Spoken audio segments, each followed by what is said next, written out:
Shalom abakunzi ba Elayo TV ndabasuhuje aho muherereye hose, abari i Burayi, abari muri Amerika, abari muri Aziya, ahantu hose waba uri ndagusuhuje, amahoro y'Imana mubane. Ni wa mwene data wanyu rero Imana ya Kalamadeo Deo nahageze, nagarutse kuri Elayo TV.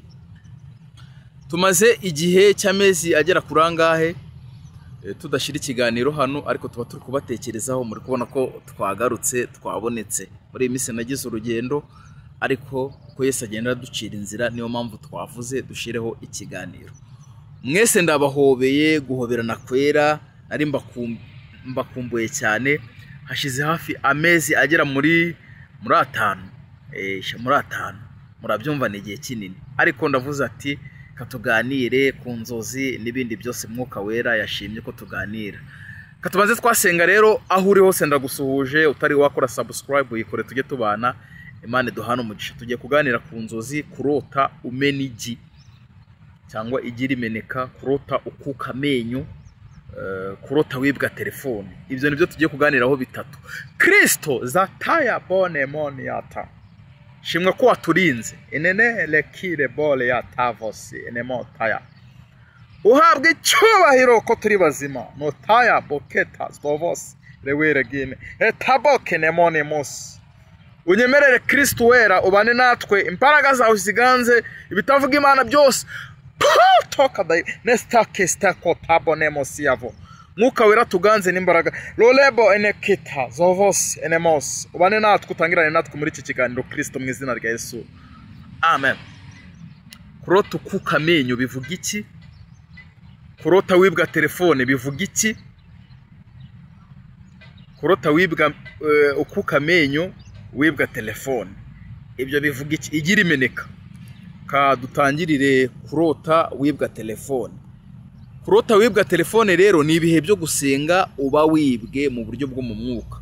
Baba bakwibye, Satani abakwibiyerezo. Ibihe byo gusenga mbese ni ukuvuga abagukuye ku bintu byo gusenga. Nuzongere gusenga, nuzongere kumva ijambo, nuzongere guterana ibintu nk'ibyo. Nuzongere gusenga, reza abayiciye neza neza. Kurota ukuka amenyo byo bivuga iki?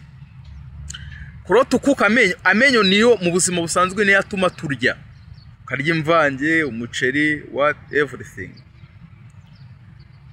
Yuros bagukuye amenyo re cyangwa ukutsa amenyo ni bibi. Ni kwa kundi Satani abakubuza kugira nongere kumva ijambo ry'Imana. Amenyo niyo atuma turya. Twe mu buryo bwo mu mwuka rero ntabwo turya imvange. Mu buryo bwo mu mwuka urira kumwe uba wirije ubusa niho urya. Uba uri kurya wumva ijambo ry'Imana, wumva udukorasi, wumva ibyo mu mwuka. Umuntu abamo abantu babiri, nakunze kubibabwira abakunda kunkurikira. Uyu muntu w'iki kibiri kijya imvange n'umuceri n'ibindi, hakabaho n'umuntu wo mu mwuka. Uwo w'umwuka rero niwe uzabona Imana. We rero ntabwo arya nk'iby'ikibiri gisanzwe. Uyu we yirira kumwe, kwiriza ubusa, kwera imbuto. Aho ni haba ari kumva uturirimbo, kumva ijambo. Haleluya. Uyu muntu w'umwuka atungisha uw'umubiri, ariko ikibi taravostaketabo, ikibiri ntabwo cyatungisha umwuka uw'umwuka. Amen. Kurota ukuka amenyo, wibwa telefone, igira imeneka. Igira imeneka rero ibyo bivuga iki? Iyo urose uteruye nk'amagi akameneka, ni amasezerano yawe Satani aba ari kukunyaga.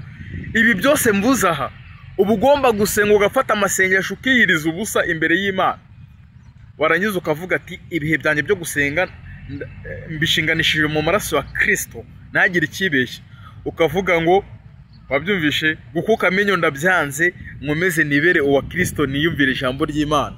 Igira imeneka ni ukunyagwa amasezerano. Niba Imana yarakubwiye wenda ni urugero, uzagera kuri ibi, ugiye kubona akazi ukakanyagwa, n'ubu ukikabonye, murukumva ariko ntabwo ari byiza. Inzozi, yurose inzozi mbi urazisengera, wamara kuzisengera ugafata amasengesho, ukiriza ubusa, ugasenga, ugakubita dayimoni nyine watuma ibyo bintu bikubaho. Iyo udasenze ukarangara bikubaho. Ujye use tarawavo nekotabo. Yurose inzozi mbi urasenga ukirukana ibyo bitero byose. ugatesha agaciro ukabohoza ibyawe. Inzozi ni nziza cyane. Muribuka ko na mwakira gihe Yesu avuka, muribuka ko Satani yaciye muri Herode ari guhiga Yesu. Herode aravuga ngo abana bose bafite imyaka 2 tugiye kubica kugira twicemo na Yesu. Nicyo yaragamije. Ariko Imana ngo isura do Panama reketa Yosefu Imana imusura mu nzozi, iramubwira ngo hungisha umwana wawe muri Egiputa. Amen. Hungisha umwana. Ijambo ravuga ngo ufite umwana niwe ufite ubugingo. Hungisha uwo mwana nawe, ureke kumugumisha mu byaha, muhungisha umuzane kwa Kristo, hari ubuzima. Hunga uve mu byaha, hunga udapfa. Wowe ukiri mu byaha utari wakira Kristo, cyangwa ukaba wari ukije ukagwa, nkunda kuvuga kano kantu ngo dukorere Imana nk'abazapfa ejo. Kini gihe cyawe cyiza topeta kota cyo kuva mu byaha ugakizwa. Wabyumvishe? Rero nimero yanjye biri hano, niyo nkoresha kuri WhatsApp, nyikoresha kuri WhatsApp gusa.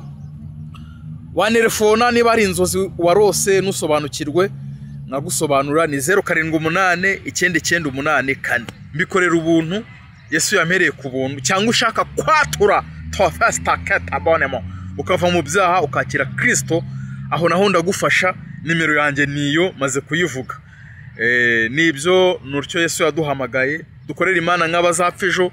Ukimara kubona ikiganiro gisharinge kigere no kubandi, naho ubu duteye inkunga cyangwa ugakora subscribe ku bakunzi mwese mukunda Elayo TV.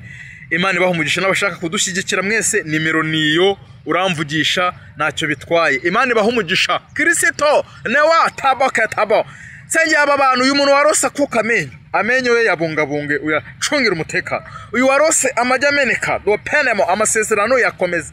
Uyu dokiza votabo warose yibwa telefone, ibihe byo gusenga murinde Satani wa munyaga rokire bone kota. Shimwa kubanye natwe Kristo, ngaho iki kiganiro ugerekeresha umwuka wera n'imirimo n'ibimenyetso, kandi kikuzanira iminyago reweza ketabone mos. Abantu basobanukirwe, tuzamenya ukuri kandi tubatuwe nyakuri. Ushimwe ko wabanye natwe Kristo, mu izina rya Kristo Yesu. Amen. Imana ibaho umugisha mwese, ndabakunda cyane. Shalom. Amen.